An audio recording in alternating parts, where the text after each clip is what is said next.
Saya atas nama Bupati Aceh Barat memberikan apresiasi setinggi-tingginya kepada Bapak Ibu semuanya yang selama ini telah bekerja keras selama masa pemerintahan kami melayani rakyat Aceh Barat.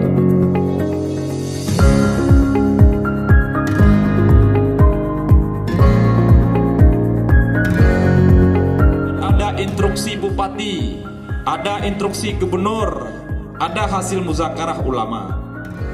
Instruksi Bupati, maghrib mengaji. Bapak Ibu semuanya dalam lingkungan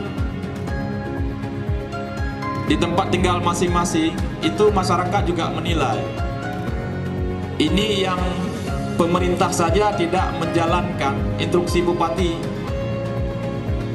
apalagi yang punya jabatan eselon 2, 3, dan 4. Instruksi Bupati setelah maghrib mengaji, kemudian aparat pemerintahan menjalankan salat berjamaah. Ini jangankan di lingkungan masing-masing, saya lihat di kantor pun tidak mau salat jamaah.